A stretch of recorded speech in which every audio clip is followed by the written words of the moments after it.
Hello friends, இன்னைக்கு நம்ம பார்க்க போறது பேட் பர்சன் மன்வா. வீடியோவுக்குள்ள போறதுக்கு முன்னாடி இந்த சீரீஸோட ப்ரீவியஸ் எபிசோட்ஸ் பார்க்காதவங்க டிஸ்கிரிப்ஷன்ல இருக்கிற லிங்கை கிளிக் பண்ணி பார்த்துட்டு வந்துடுங்க. அப்போதான் கதை உங்களுக்கு தெளிவா புரியும். அப்புறம் நம்ம சேனலை இன்னும் லைக் பண்ணாதவங்க லைக் பண்ணிடுங்க. மறக்காம சப்ஸ்கிரைப் பண்ணிட்டு அந்த பெல் ஐகானையும் தட்டிடுங்க. அப்போதான் நான் போடுற அடுத்தடுத்த அப்டேட்ஸ் உங்களுக்கு உடனே வரும். சரி, வாங்க இப்போ நேரடியா வீடியோவுக்குள்ள போகலாம். நம்ம ஹீரோ கிம் சுல்சு இப்போ பேட்டில் சூட் போட்டுட்டு கெத்த ட்ரைனிங் கிரவுண்டுக்கு வந்துட்டான். இரண்டாவது மாமா அவனுக்கு 3 முக்கியமான உடற்பயிற்சிகளை தர்றாரு. முதலாவது ஸ்குவாட். ஆனா பாவம் சுல்சுவால வெறும் 20 கிலோ எடைய கூட தூக்க முடியாம தட்டு தடுமாறுறான். இரண்டாவது மாமா இத பார்த்து, என்னடா இது, இவன் இவ்ளோ பலவீனமா இருக்கானேன்னு தலையில கை வச்சுக்கிறாரு. அடுத்ததா பெஞ்ச் பிரஸ். அங்கேயும் அதே கதை தான். வெறும் 20 கிலோ எடைய தூக்கவே சுல்சு முக்கி திணறான். மாமாவுக்கு ஒரே கவலையாயிடுச்சு. இவனை வச்சுக்கிட்டு எப்படிடா அந்த ரவுடிங்களை அடிக்கிறதுன்னு யோசிக்கிறாரு. ஆனா 3வது எக்ஸசைஸான டெட்லிஃப்ட் வரும்போது தான் அந்த மேஜிக் நடக்குது. யாரும் எதிர்பார்க்காத விதமா சுல்சு அந்த பாறை அசால்ட்டா தூக்குறான். மாமா எடையை ஏத்திக்கிட்டே போறாரு. ஆனா சுல்சுவுக்கு அது ஒரு மேட்டரே இல்ல. இன்னும் கொஞ்சம் வெயிட் போடுங்க மாமா, இது ரொம்ப லேசா இருக்குன்னு சொல்றான். மாமாவுக்கு ஒண்ணுமே புரியல. மத்த பயிற்சிகள்ல கோட்டை விட்டவன் இதுல மட்டும் எப்படி இவ்வளவு ஸ்ட்ராங்கா இருக்கான்னு ஆச்சரியப்படுறாரு. சுல்சுவோட இந்த ரகசிய பலத்தை சோதிக்க இரண்டாவது மாமா ஒரு ஆர்ம் ரெஸ்லிங் போட்டிக்கு கூப்பிடுறாரு. மத்த மாமாக்களெல்லாம், தம்பி சின்ன பையன், அவன் கூட போய் இப்படி போட்டி போடுறீங்களேன்னு கிண்டல் பண்றாங்க. ஆனா போட்டி ஆரம்பிச்ச சில நொடிகள்லயே மாமாவோட கை நடுங்க ஆரம்பிக்குது. சுல்சுவோட பிடி ஒரு அரக்கனை போல இருக்கு. மாமா தன் முழு பலத்தையும் போட்டும் சுல்சுவோட கைய அசைக்க கூட முடியல. அப்போதான் மாமாவுக்கு அந்த உண்மை புரியுது. கடந்த 10 வருஷமா சுல்சு மத்தவங்களுக்கு உதவி பண்ணினது மட்டும் இல்லாம தினமும் தன்னோட எல்லா மாமாக்களுக்கும் கை வலிக்க பாடி மசாஜ் செஞ்சு கொடுத்திருக்கான். 10 வருஷமா விடாம மசாஜ் செஞ்சதுல அவனோட கை விரல்களும் மணிக்கட்டும் இரும்பு மாதிரி உறுதியாயிடுச்சு. அந்த அசாத்தியமான பிடிதான் அவனை டெட்லிஃப்ட்ல கில்லியா ஆக்கியிருக்கு. மாமாவுக்கு இப்போ ஒரு நம்பிக்கை வந்துடுச்சு. நம்ம வாரிசு சரியான ஆளுதான்னு பெருமைப்படுறாரு. அந்த கை மல்யுத்த போட்டியில இரண்டாவது மாமா தோத்துட்டாலும் அவருக்குள்ள ஒரு பெரிய நிம்மதி.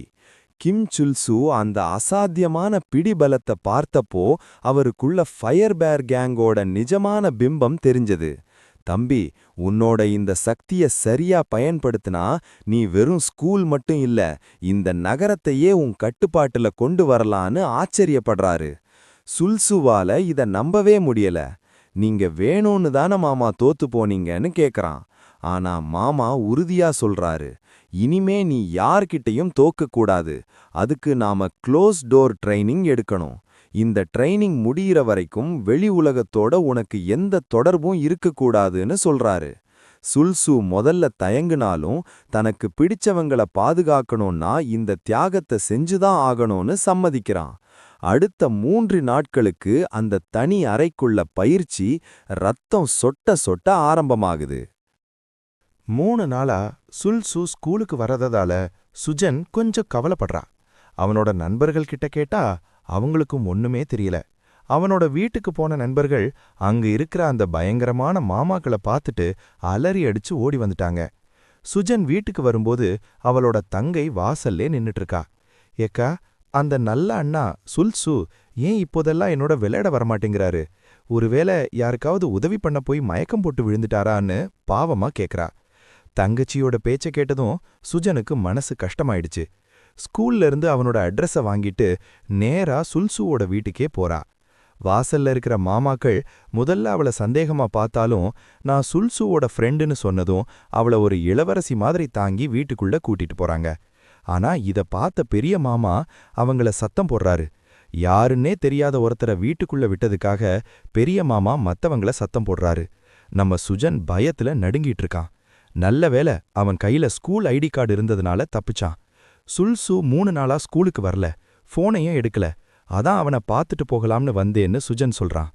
அப்போதான் இரண்டாவது மாமா சுஜனோட கையில இருக்கிற ஜூடோ பேக பாக்குறாரு. அவருக்கு ஒரு விஷயம் ஞாபகம் வருது. டே, இவன் நம்ம பழைய நண்பர் லீ பார்க் நெருக்கமான பையனாச்சே. இவன் கூட ஒரு முறை நாம ஒன்னா சாப்பிட்டுருக்கோவேன்னு அடையாளம் கண்டுக்கறாரு. சரி வா, சுல்சு என்ன பண்றான்னு நேர்லயே வந்து பாருன்னு சுஜனை ட்ரெய்னிங் ரூமுக்கு கூட்டிட்டு போறாங்க. ட்ரெய்னிங் ரூமுக்குள்ள போன சுஜனுக்கு ஒரே அதிர்ச்சி. ஸ்கூலுக்கு வராம சுல்சு இங்க என்னடானா ரத்தம் சொட்ட சொட்ட பயிற்சி எடுத்துட்டு இருக்கான்.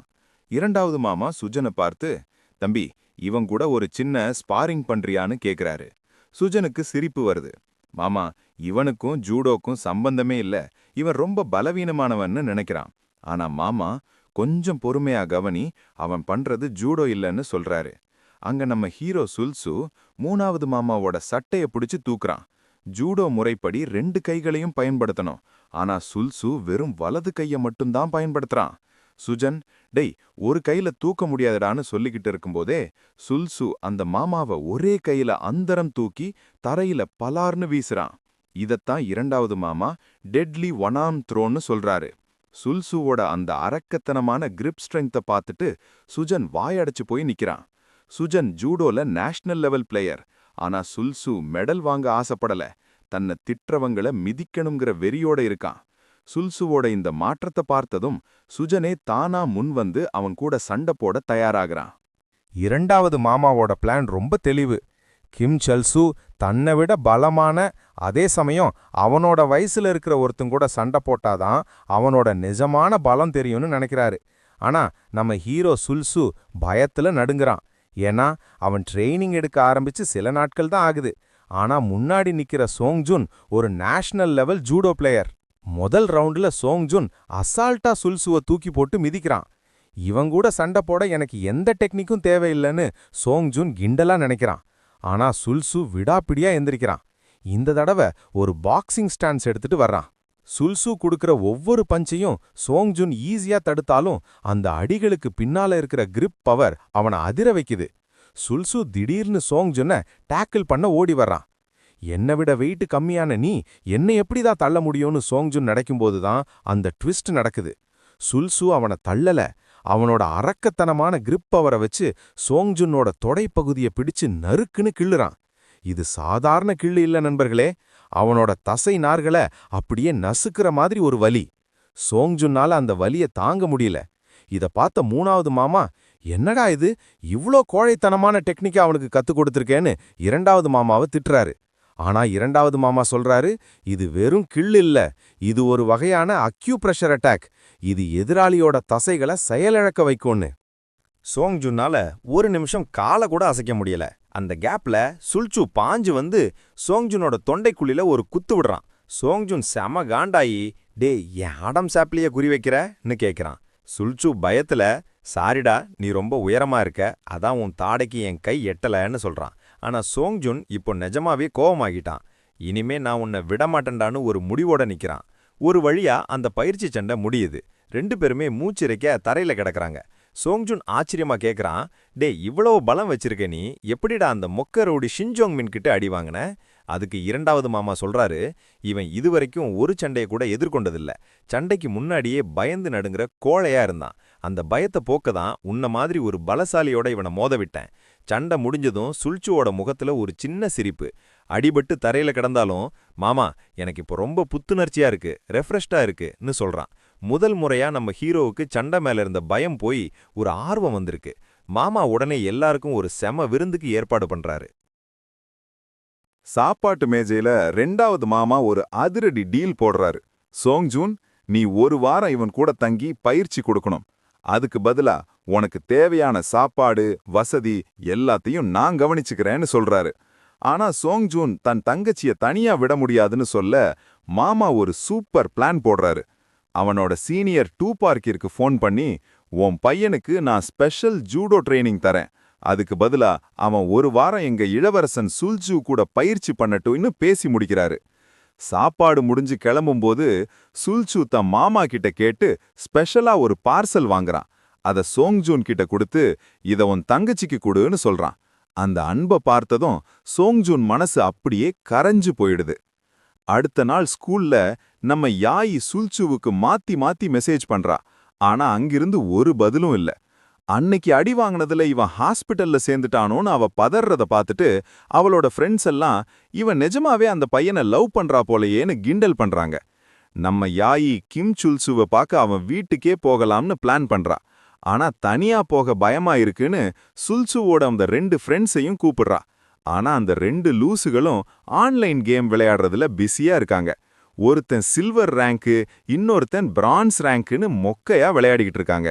யாயி அவங்க ஈகோவை சீன்றதுக்காக நான் பிளாட்டினம் லெவல் பிளேயர்டான்னு சொல்லி அவளோட பிரின்சஸ் யாயி ஐடிய காட்டுறா. அவங்க அப்படியே ஷாக் ஆகிடுறாங்க. ஆனா அவங்க வரமாட்டேன்னு சொன்னதால அங்க வந்த ஜூடோ வீரன் சோங்ஜூன் கிட்ட ஹெல்ப் கேக்குறா. சோங்ஜூன், நானும் அவன் வீட்டுக்கு தான் போறேன், வா போலாம்னு கூப்பிட யாயிக்கு ஒரே ஆச்சரியம். இவனுக்கு எப்படி சுல்சு பேரு தெரியும்னு குழம்புறா.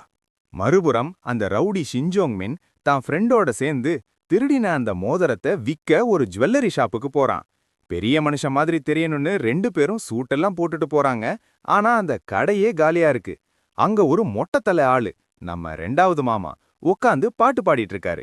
ஜோங்மின்னோட ஃப்ரெண்டு பயத்துல நடுங்கறத பார்த்தப்பவே அங்க ஏதோ தப்பா நடக்குதுன்னு புரியுது. திடீர்னு கடையோட ஷட்டர் மூடுது.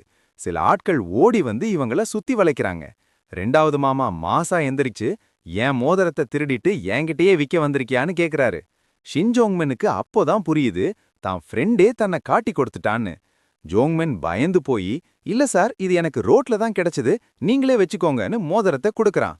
ஆனா மாமா அதை வாங்க மறுத்துடுறாரு. ஜோங்மென் கடுப்பாய் சண்டைக்கு போக மாமா அவனோட நக்கிள் ரிங்க போட்டு நெஞ்சிலேயே ஒரு குத்து விடுறாரு. ஜோங்மென்னால மூச்சு கூட விட முடியல. மாமா ஒரு விசித்திரமான கட்டளை போடுறாரு. இந்த மோதிரத்தை நீ விற்க கூடாது, எங்க போனாலும் இத போட்டுட்டே தான் போகணும். ஏன்னா இந்த மோதிரத்தோட உண்மையான ஓனர் சுல்சு உன்னை தேறி வந்து இத பிடுங்குவான். அது வரைக்கும் இத நீ தான் பாதுகாக்கணும், வித்தா கொன்னுடுவேன் அப்படின்னு மிரட்டுறாரு.